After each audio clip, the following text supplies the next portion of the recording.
تلاوت کرنے کا شرف حاصل کیا۔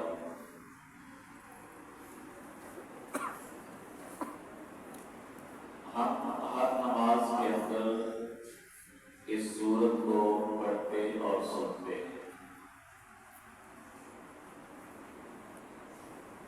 اللہ پاک نے اس سورت میں کیا بیان فرمایا ہے یہ ہم میں سے بہت کم لوگوں کو علم ہے۔ تو اس مختصر سی نشست میں میری کوشش ہوگی کہ میں سورۃ الفاتحہ کے متعلق ترجمہ اور تفسیر اور کچھ مسائل آپ حضرات کے سامنے عرض کروں۔ ہے ارادہ سننے کا؟ انشاءاللہ۔ سر میری ہے نہیں، درس قرآن میں کوئی سمجھنے اور سمجھانے سبق کی ایک محفل ہے۔ اگر ہم اس مختصر سے وقت میں چند مسائل چند باتیں یاد کر لیں تو انشاءاللہ العزیز زندگی کے بہت موڑوں پر یہ کام آئے اور درس قرآن کے لیے بندوں کا زیادہ ہونا یا تھوڑا ہونا اس سے کوئی فرق نہیں ہوتا۔ ہمارے استاد مکرم شیخ الحدیث حضرت اقدس حضرت مولانا محمد صدیق صاحب نور اللہ مرقدہ جامعہ خیر المدارس ملتان میں روزانہ صبح کی نماز کے بعد 10 ارشاد فرمایا کرتے تھے۔ ہم دیکھتے تھے کبھی 2 آدمی بیٹھے ہوئے ہیں، کبھی 5 آدمی بیٹھے ہوئے ہیں، لیکن 10 کا نعرہ نہیں۔ بچوں کا میں اس لیے کہہ رہا تھا کہ کیونکہ سمجھنے سمجھانے والی باتیں ہیں، بچے سمجھ نہیں سکیں گے لیکن یہ شور کریں گے، تو اس لیے اگر ان کو اٹھا دیا جائے تو بہتر ہے۔ جو بچے باتیں کر رہے ہیں تو وہ میری باتوں کا مخیر ہو گئے، اگر خاموش ہو کر بیٹھ سکتے ہیں تو بیٹھ جائیں۔ ہمارے اکابرین اور بزرگان دین کا درس قرآن کا مشورہ یہ لازمی ہوا کرتا تھا۔ اگر ہمارے بزرگ کہیں سفر میں بھی تشریف لے جاتے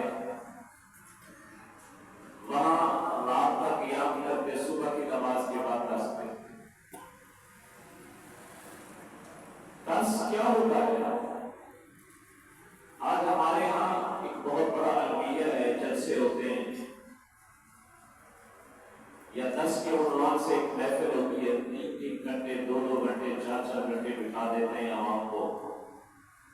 ایک آیا اس نے اپنی سر لگائی، دوسرا آیا اس نے اپنی سر لگائی، تیسرا آیا اس نے اپنی سر لگائی، آخر میں عوام سے پوچھے بھی کوئی چیز سمجھ آئی؟